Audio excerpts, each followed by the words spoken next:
biar enak tempat duduknya, biar barokah.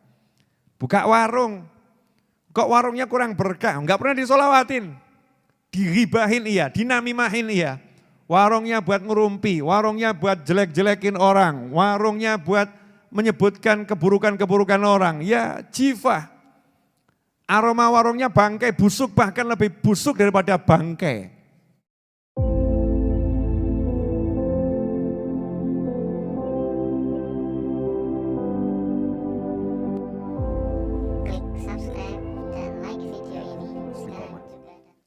Tentang masalah keistimewaan sholawat pada Nabi Muhammad Sallallahu Alaihi Wasallam. Kalau kita bicara keistimewaan sholawat pada baginda Muhammad SAW, maka kita semua paham keistimewaan sholawat itu sampai pada puncak yang tertinggi. Sampai pada puncak yang tertinggi. Kenapa? Karena yang merintah sholawat adalah langsung Allah Subhanahu wa Ta'ala. Innallaha wa malaikatahu yusalluna 'alan nabi ya ayyuhalladzina amanu sallu 'alaihi wa sallimu taslima. Allahumma salli wa sallim wa barik 'alaihi wa ala alihi washabbihi. Itu perintah dari Allah Ta'ala. Sesungguhnya Allah senantiasa bersalawat pada Nabi. Sesungguhnya malaikat-malaikat Allah senantiasa bersalawat pada Nabi Muhammad SAW. Hei orang-orang yang beriman. Jadi yang dipanggil sama Allah khusus. Enggak semuanya dipanggil. Makanya enggak semuanya dengar. Ya enggak semuanya dengar. Yang dengar nih minas su'ada darain. Orang yang dengar berarti orang yang sudah tercatat dalam ilmunya Allah, orang yang bahagia dunia akhirat. Mudah-mudahan kita dan keluarga kita dan sahabat-sahabat kita dan orang-orang yang berbuat baik kepada kita termasuk di dalamnya. Amin Allahumma amin. Sallu ala nabi. Allahumma salli wa sallim alaihi. Jadi kalau dengar panggilan Allah ini, kita masuk dalam kelompok ini. Ya ayyuhalladzina amanu. Allah yang memanggil, Allah yang memberikan label. Hei orang-orang yang beriman. Hendaknya kalian sallu alaihi wa sallimu taslima. Kalian sholawat dan salam sebanyak dan sebagus mungkin kepada Nabi Muhammad sallallahu alaihi wasallam. Sehingga kalau kita rajin sholawat karena mendengar ayat ini, berarti kita menjadi orang yang terhormat karena kita sudah mendapat julukan orang yang beriman menurut Allah Subhanahu wa Ta'ala. Ya ayyuhalladzina amanu sallu alaihi wa sallimu taslima. Kemudian kita jawab Allahumma salli wa sallim wa barik alaihi. Berarti kita termasuk orang yang dipanggil oleh Allah dengan panggilan hei orang-orang yang beriman. Berarti iman kita bukan sembarang iman.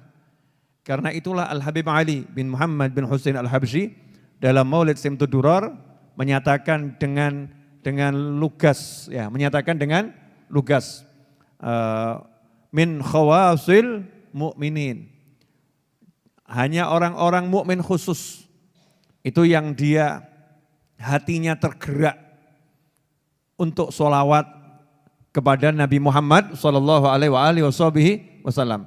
Jadi kalau kita tergerak sholawat kepada Rasulullah SAW ketika nama Rasulullah disebut, ketika kita duduk, ketika kita berdiri, ya, ketika kita melakukan kebaikan, kita banyak sholawat pada Nabi Muhammad SAW, maka kita termasuk min khawasil mu'minin, kaum mukminin yang khusus. Pada kesempatan ini saya mau membahas satu hal saja, karena ini buku setebal ini. Ya, setebal ini isinya semua tentang fadilah sholawat. Dari para ulama, dari berbagai kitab.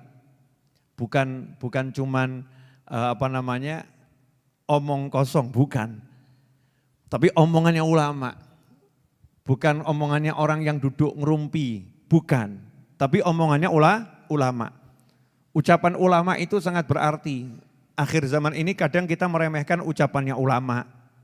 Maunya ucapannya Nabi. Oh, kalau ucapan Nabi saya mau. Kalau kalamullah saya mau. Tapi kalau ucapan ulama enggak. Mau ada ucapan Nabi ngapain dengerin ucapan ulama. Nah ini pola pikir yang salah. Ya pola pikir yang salah. Karena ucapan ulama itu bagian dari ucapan Nabi Muhammad SAW. Al-ulama warathatul anbiya. Para ulama itu pewarisnya Nabi. Makanya ucapan ulama itu nilainya luar biasa. Petuahnya ulama itu nilainya luar biasa. Ilmunya ulama itu nilainya luar biasa. Kenapa? Karena dapat warisan dari baginda Muhammad Sallallahu Alaihi Wasallam dan juga dari nabi-nabi yang lain. Oh, kita ini umat Islam dapat warisan ilmunya Nabi Ibrahim alaihissalam. Ada orang yang nanya itu dalilnya, Habib mana dalilnya? Dapat warisan ilmu nabi-nabi yang lain. Nah, kemarin barusan bulan Rajab Mi'raj, Isra dan Mi'raj. Sekarang Sya'ban. Di Isra dan Mi'raj kan jelas. Di langit yang ketujuh Nabi Muhammad SAW itu mendapatkan ilmu dari Nabi Ibrahim alaihissalam untuk di-share, dibagikan kepada umatnya Rasulullah SAW. Sampaikan kepada umatmu salamku dan sampaikan kepada mereka semua bahwasannya surga itu tanahnya subur dan tanamannya adalah ucapan subhanallah walhamdulillah wala ilaha illallah wallahu akbar. Di riwayat yang lain la haula wala quwata illa billah. Siapa yang menitipkan ilmu ini? Nabi Ibrahim alaihissalam. Lewat Nabi Muhammad sallallahu alaihi wasallam. Untuk siapa? Umatnya Nabi Muhammad SAW. Artinya kita dapat warisan ilmunya Nabi Ibrahim alaihissalam. Jadi ada ilmu yang dapatnya itu dari warisan Nabi Ibrahim. Dapatnya dari warisan Nabi Musa. Dapatnya dari warisan Nabi Isa. Ada yang dari warisan Nabi Muhammad sallallahu alaihi wasallam. Kaya umatnya Rasulullah karena umat yang paling akhir. Ya, umat yang paling akhir. Nah, ilmu-ilmu yang luar biasa dari para ulama ini kemudian dituangkan dalam berbagai kitab.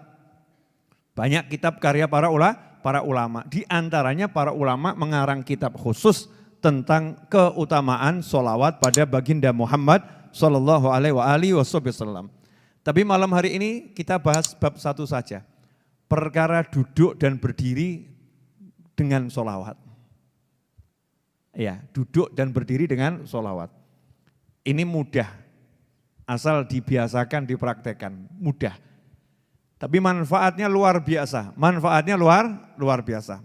Dalam sebuah hadis yang diriwayatkan oleh Imam Nasai dan juga Toyalisi ya, dan juga Baihaqi disebutkan bahwasanya baginda Muhammad SAW bersabda, "Majtama'a qaumun thumma tafarraqu an ghairi dzikrillah azza wajal wassalati 'alan nabi wassalatin 'alan nabi SAW illa qamu an antani jifah." Masyaallah, atau kama qala sallallahu.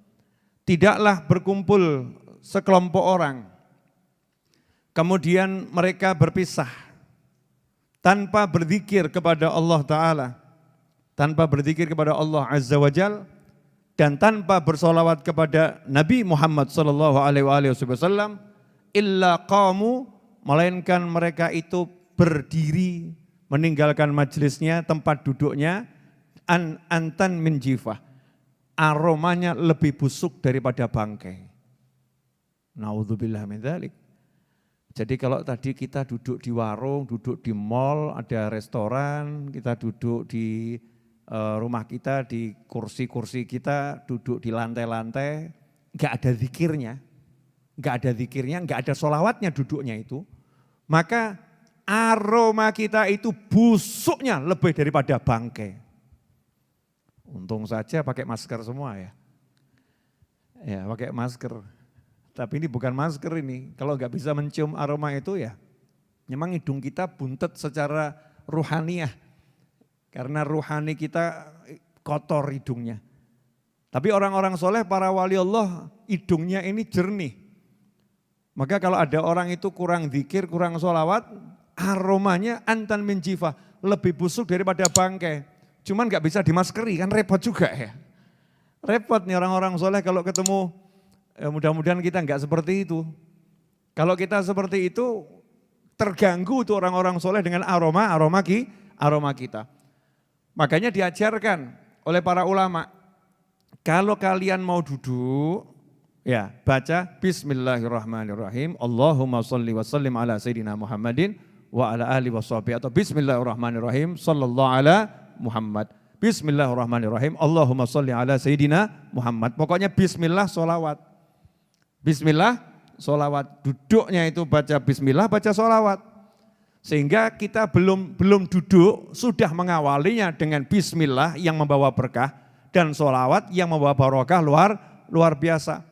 Nanti kalau bangun dari tempat duduk, disuruh baca bismillahirrahmanirrahim, sallallahu ala Muhammad atau Allahumma sholli ala sayyidina Muhammad, terserah sholawatnya apa. Dilanjut subhanakallahumma bihamdika asyhadu an la ilaha illa anta astaghfiruka wa atubu ilaik. Bangun yang seperti itu aromanya wangi. Ya, aromanya wangi. Makanya dikatakan sholawat itu kalau dibacakan di suatu tempat, tempatnya jadi harum. Dibacakan di suatu ruangan, ruangannya jadi harum. Kalau ruangannya harum nanti rasa di hati nyaman. Saya mau nanya sama semuanya, kalau mencium aroma yang busuk itu artinya enak atau artinya enggak enak? Tergantung. Kalau udah terbiasa ya enak-enak saja ya. Kalau udah terbiasa enak-enak saja. Mencium aroma tubuhnya yang enggak mandi 5 hari. Dia udah biasa, enggak bau, nyaman-nyaman saja. Yang di sampingnya kelenger. 5 hari enggak mandi itu. Aromanya Masya Allah. Yang di sampingnya ya, orangnya aktivitas, orangnya kerja, berpeluh keringat, kering. 5 hari enggak mandi. Dia enggak merasa apa-apa karena udah hidungnya berinteraksi dengan aroma busuknya sendiri. Sudah kebal.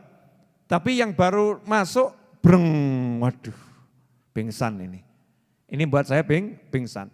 Nah, sebagaimana aroma yang enggak enak itu mengganggu suasana hati, maka aroma yang enggak enak secara ruhaniyah akan mengganggu hati. Karena itu kalau hati kita enggak tenang, hati kita enggak tentram, hati kita kok sering kemurungsung di rumah atau di suatu ruangan, cek itu, ruangan itu, rumah itu sering dibuat zikir dan sholawat atau tidak. Kalau jarang dibuat zikir dan sholawat, tapi isinya cuma lagu-lagu yang enggak manfaat, drama-drama yang enggak jelas, ya wajar kalau ruangannya ya begitu. Ya wajar, secara ruhaniyah ruangannya seperti itu.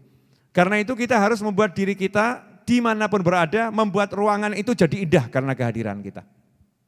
Ruangan itu jadi harum karena kehadiran kita. Dengan apa? Dizikiri, disolawati. Bismillah, Allahumma sholli ala sayyidina Muhammad.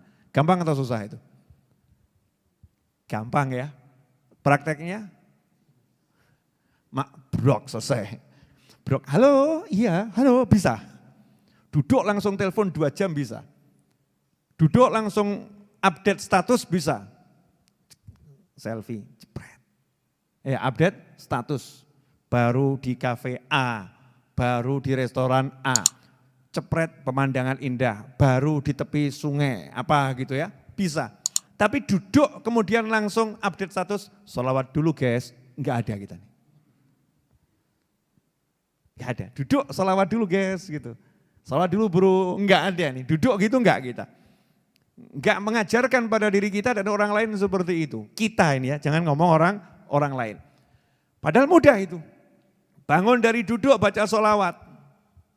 Bangun, bismillah, Allahumma sholli ala sayyidina Muhammad. Kalau enggak dibiasakan nanti enggak bisa. Biasakan menghadirkan Rasul SAW ketika kamu mau duduk. Hadirkan Allah Tuhanmu ketika mau duduk. Hadirkan Rasulmu ketika mau duduk. Hadirkan Allah dan Nabimu ketika mau bangun. Diingat gitu ya dalam benak kita. Oh saya punya Tuhan Allah, bismillah minta tolong sama Allah nih mau duduk. Biar selamat duduknya. Allahumma sholli ala sayyidina Muhammad biar berkah. Biar diterima nih permintaannya sama Allah. Saya bawa nama Rasulullah. Biar enak tempat duduknya, biar barokah. Buka warung. Kok warungnya kurang berkah? Enggak pernah disolawatin. Diribahin iya, dinamimahin iya. Warungnya buat ngerumpi, warungnya buat jelek-jelekin orang, warungnya buat menyebutkan keburukan-keburukan orang. Ya jifah. Aroma warungnya bangkai, busuk bahkan lebih busuk daripada bangkai. Ngeri kan ya. Tapi kalau kita begitu masuk warung di mana kita jualan, kedai kita jualan, toko kita jualan, apapun itu tempat kita bekerja, duduk langsung bismillah dan sholawat, breng wangi. Aromanya harum. Apalagi dilanjutkan sambil baca sholawat 10 kali, iya sholawat 10 kali. Syukur-syukur kalau baca sholawatnya semakin banyak. Allahumma sholli ala sayyidina Muhammadin wa ala ali sayyidina Muhammadin sholatan tunjina biha min jamil ahwali wal afat wa taqdhilana biha jamil hajat wa tutahhiruna biha min jamil sayiat wa tarfa'una biha indaka ala darajat wa tuballighuna biha aqsal ghayat min jamil khairati fil hayati wa ba'dal mamat. Allahumma sholli ala sayyidina Muhammadin wa ala ali sayyidina Muhammadin sholatan tunjina biha sampai akhir. Gak kerasa, alhamdulillah sudah 20 kali saya sholawat munjiah. Itu satu kantor untung itu. Gara-gara satu orang kantornya harum. Ya, gara-gara satu orang kantornya harum, wanginya luar biasa. Sehingga kalau orang soleh lewat situ, breng, wah harum ini. Ini dari mana nih aromanya? Dicari. Ya, akan dicari sama orang soleh, oh dari situ. Siapa itu di situ yang mengharumkan ruangan tersebut? Nah sementara kita enggak maksakan diri kita itu. Ini paling penting, jangan cari pengharum ruangan, semprot, itu nanti belakangan. Harumkan dulu ruhaninya. Dengan zikir dan dengan sholawat. Dan itulah yang dilakukan oleh orang-orang terbaik dari umat Nabi Muhammad Sallallahu Alaihi Wasallam.